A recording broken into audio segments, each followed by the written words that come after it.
Right, we now come to the urgent question. John Healey, Shadow Secretary of State. Thank you for granting this urgent question, Mr Speaker, to ask the Defence Secretary to make a statement on the role of the armed forces in the Middle East. Minister. Thank you, Mr Speaker. The Prime Minister and Government Ministers have regularly provided updates to Parliament on the recent role of the armed forces in the Middle East through written and oral statements, in addition to responding to written questions. As has been said previously, publicising operational activity to Parliament in advance could undermine the effectiveness of operations and potentially risk the lives of armed forces personnel involved. The UK has provided assistance to our allies and partners in the region. The Ministry of Defence has provided support to facilitate the FCDO's response to the deteriorating humanitarian situation in Gaza, and we continue to work with the FCDO. Our armed forces personnel have played a critical role in working to establish more routes for vital humanitarian aid to reach the people of Gaza, and in the delivery of support in coordination with the US and our international allies and partners. To date, the UK has conducted 9 airdrops as part of the Jordanian-led mission, dropping over 85 tonnes of vital humanitarian aid of pre-packaged halal meals, water, flour, baby milk, formula and rice to Gaza. The UK military planners have been embedded with the US operational team to jointly develop the safest and most effective maritime humanitarian aid route. RFA Cardigan Bay is sailing from Cyprus to support the US PEER initiative to enable the delivery of significantly more life-saving aid into Gaza. The UK Hydrographic Office has also shared analysis of the Gazan shore with US planners to support the initiative. In addition, previously the RAF sent additional aircraft to the region to protect our allies and support de-escalation, culminating in the UK Armed Forces shooting down a number of Iranian attack drones. The House will understand, of course, that for operational security reasons I cannot comment on the specifics about this activity.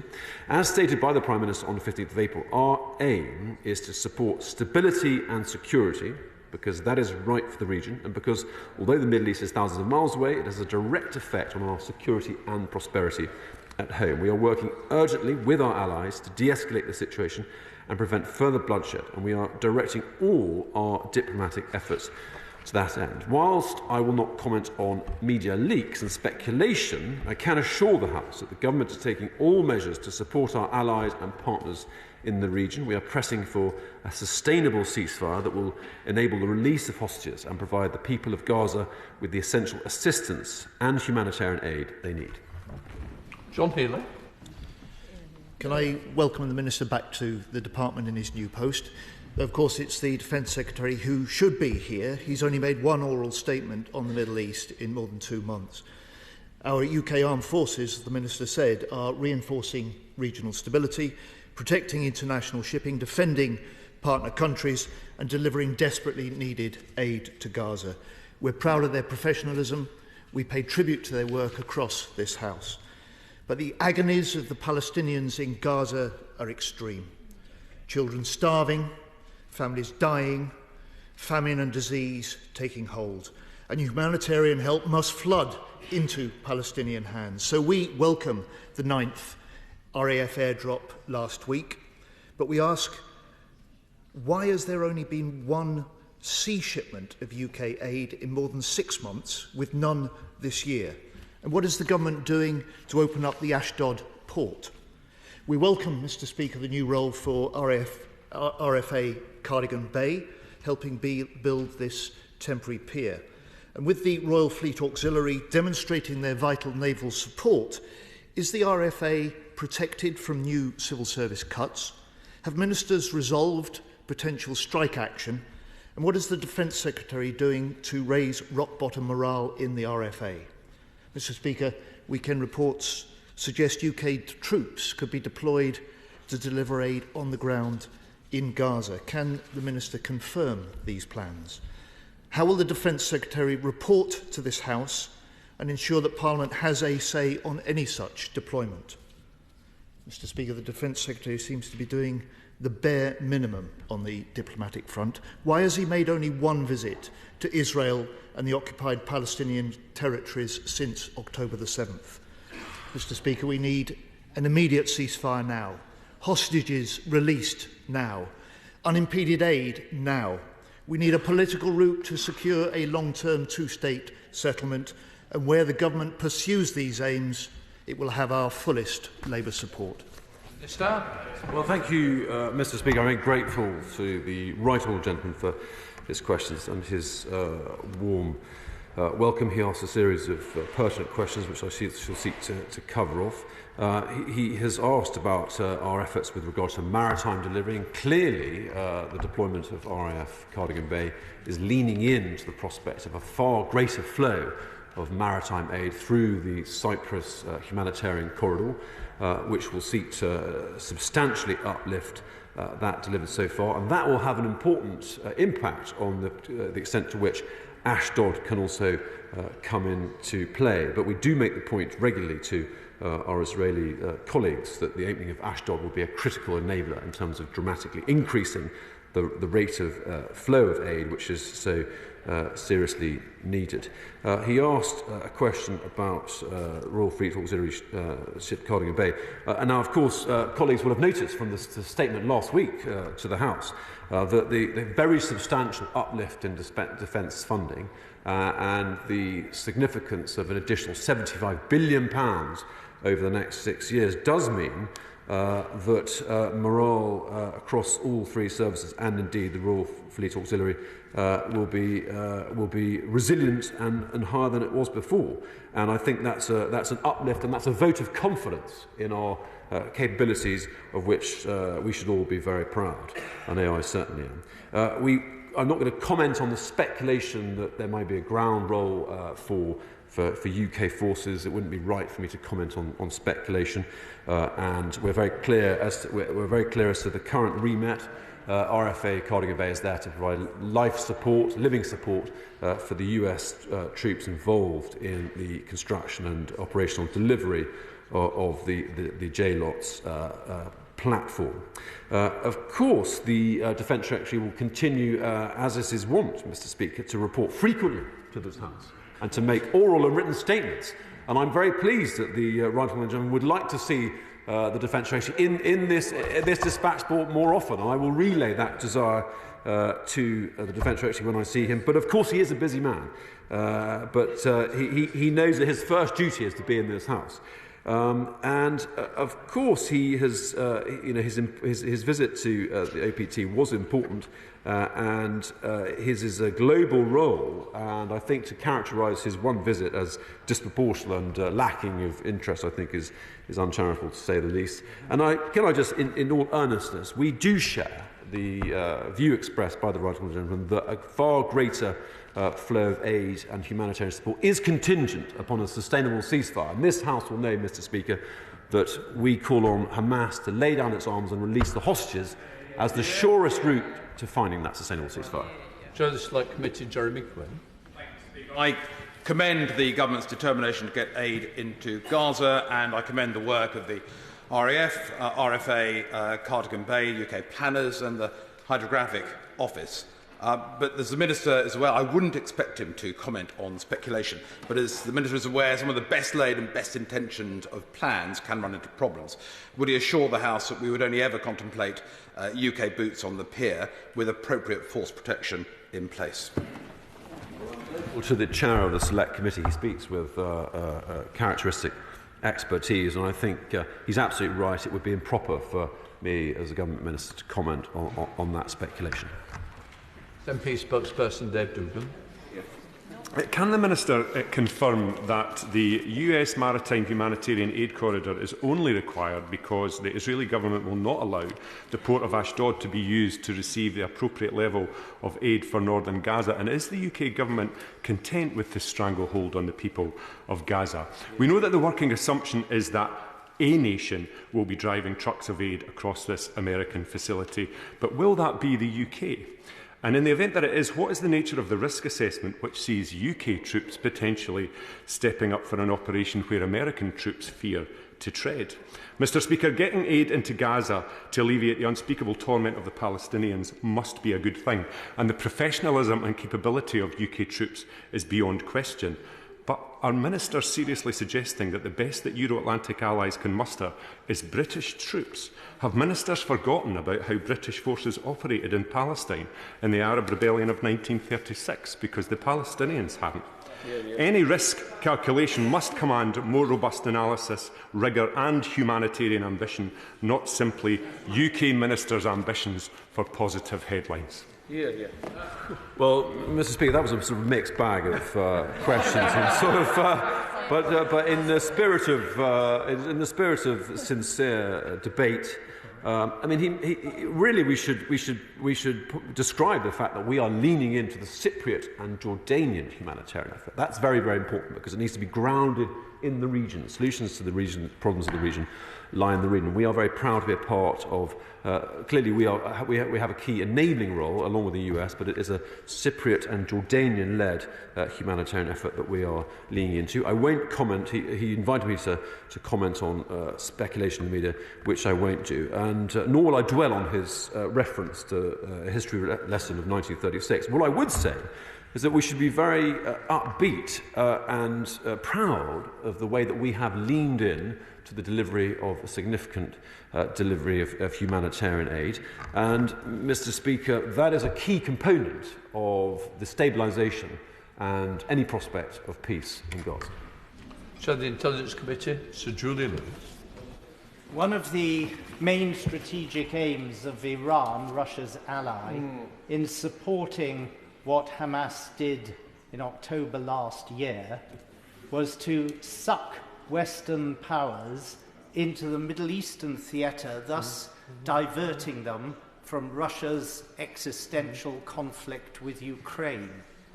May I urge the Minister not to comment on the suggestion that we might have British boots on the ground in the Gaza Strip, but to take the message back to the Secretary of State that this would be a completely insane idea. It would be far better to have moderate Arab neighbouring states deal with any distribution of aid which we have helped facilitate as a result of the viable RAF and sea power that we have rightly exercised. Well, the right honourable gentleman is right. The answers to the humanitarian and political challenges of the region lie within the region itself, and I entirely agree with his analysis. He made a relevant and good point about the requirement for us to maintain focus on the Ukraine, our efforts to support our Ukrainian friends defend their sovereignty. And that's why just last week we announced an additional uplift of our annual support to Ukraine to the tune of £500 million, bringing this year's support to £3 billion, a record amount. Docherty. Thank you, Mr. Speaker. Mr. Speaker, we know from our work on the Defence Select Committee that the armed forces are running hot. And obviously, what's the events in the Middle East over the last 6 months or so have put much greater strain and pressure on our armed forces. So can I ask the Minister what ministers are doing to ensure that our armed forces get the proper rest and recuperation and our assets and improve the resilience of the assets that we have?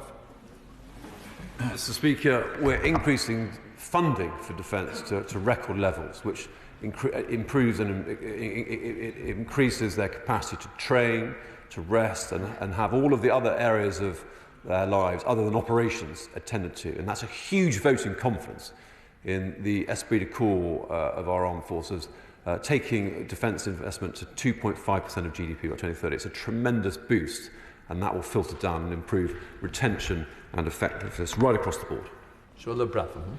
Speaker, I was in Israel earlier this year and met with senior IDF personnel who assured me that they are doing everything within their power, working with allies to increase aid to Gaza. It's the right thing to do. We must continue those efforts. But what's also patently clear is that Hamas is obstructing the distribution of aid within Gaza. Another reason we need to support Israel to defeat Hamas. Will the Minister assure the House that if and when Israel goes into Rafah, where we know that several Hamas battalions remain, senior Hamas operatives are based, that UK and the hostages, thank you, that UK support remains resolute and steadfast as we support Israel to finish this job and eliminate Hamas? Well, Mr. Speaker, we are clear-eyed in our assessment of Hamas, and we regard them as a terrorist organisation that have prosecuted an atrocity, and we would call upon them to lay down their arms and to release the hostages. That is the precondition for any kind of meaningful, sustainable ceasefire. Wood? Thank you, Mr. Speaker. The government has so far resisted a proper debate and a vote on British military engagement in the Middle East this year. The engagement of the British Army in Bosnia in the 1990s started out as being for humanitarian aid, but was then subject to mission creep as British soldiers were attacked by the warring parties. John Reid in 2006 said we would be perfectly happy to leave in 3 years' time without firing one shot. Will the Minister assure the House that if the government did propose to use British troops on the ground in Gaza, that it would first grant this House a debate and a vote? Well, Mr. Speaker, the lessons of Bosnia are interesting and not lost on this side of the House. But he should have no doubt that government ministers and the government will remain fully accountable to this House. Stuart. Thank you, Mr. Speaker. Can I declare an interest to members of my close family have been and are involved in military operations in the Middle East? Bearing in mind my experience in Northern Ireland, 7 tours, I am slightly worried, just in case members of our armed forces open fire, and they have done, in the Middle East, that at some future date, a foreign country, or indeed an international court, will put them before such a court and charge them. And I'm hoping the Minister will declare that such a thing will never happen. Well, Mr. Speaker, I'm grateful to the honourable and gallant gentleman for his questions. He speaks from the position of knowledge, and he should be assured, as should the House, that our forces in the region operate with the full force of the law behind them on the basis of collective self-defence.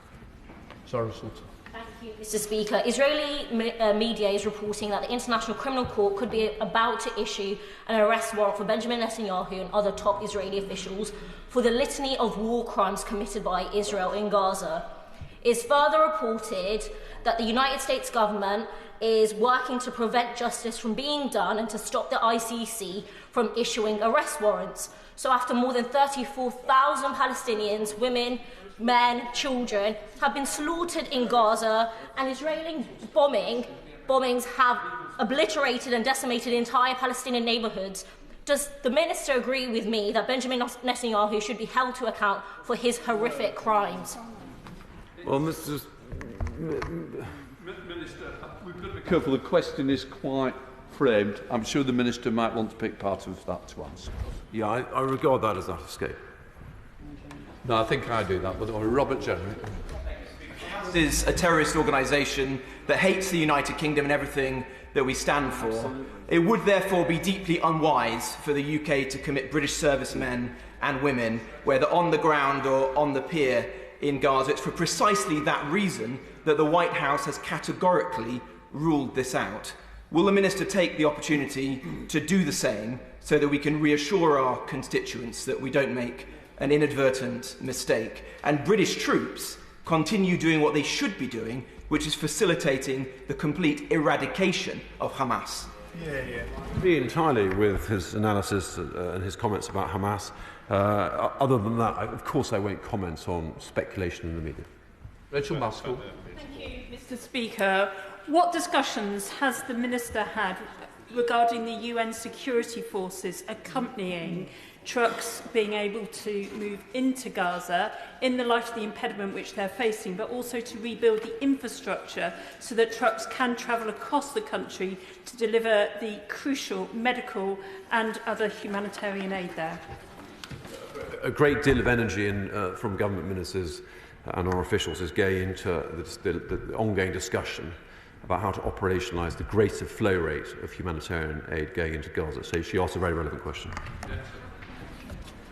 The Minister is rightly reluctant to discuss roles, dispositions and locations of British forces in the Middle East. But could he again confirm to the House that the requisite force protection will be factored into all operational level planning, and also that it's not beyond the realms of possibility that the UN could be coerced to take a more active role in Gaza? Mr. Speaker, the Honourable Gentleman asked a very relevant and good question. I can give him that assurance in terms of the deployment of RAF Cardigan Bay. Corbyn. Thank you, Mr. Speaker. 34,000 people are already dead in Gaza.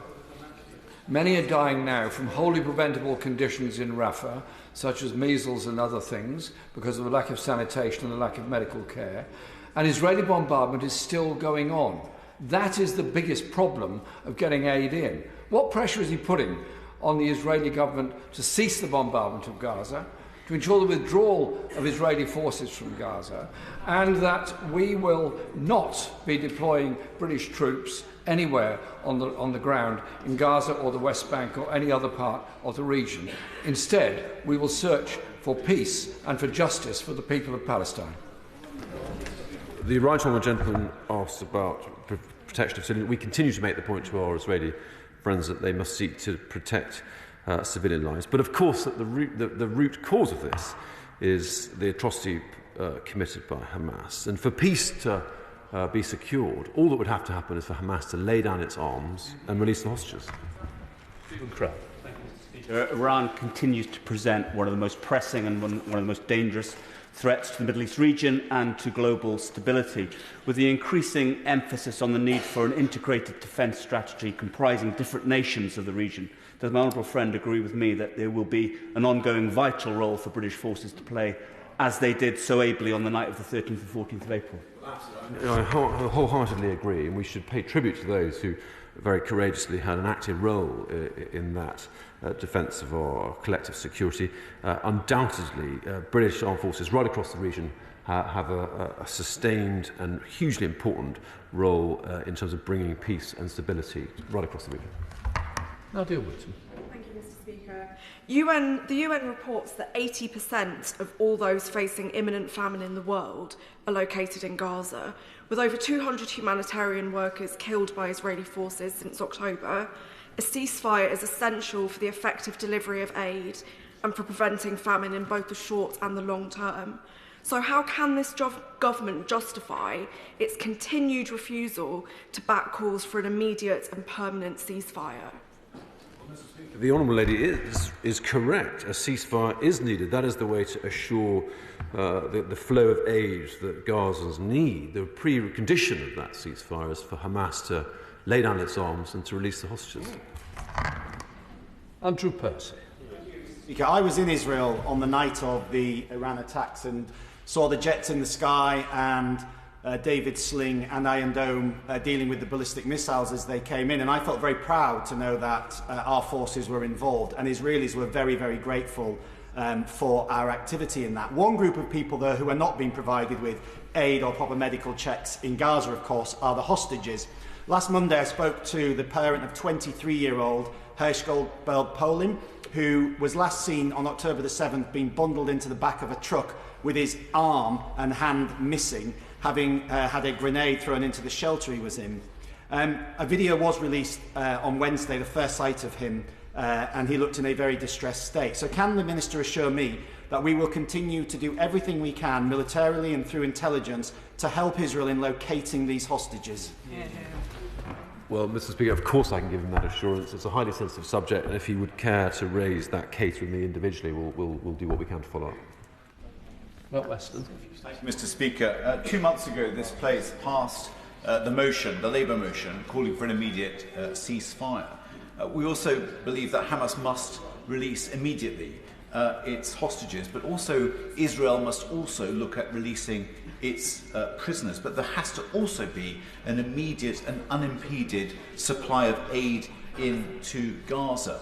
I have to say I'm really concerned about UK forces getting involved in that, and we should be relying absolutely on the deliverers of aid, those charities and voluntary organisations on the ground. So will he tell us what is the Defence Secretary actually doing with its allies and its regional partners to secure an immediate ceasefire? We continue to make the point that Hamas must lay down its arms and release the hostages. That is the precondition to peace. Alphen. Thank you, Mr. Speaker. The key problem, as my friend will know, is Hamas and Islamic Jihad appropriating aid that is meant to be for the Palestinians.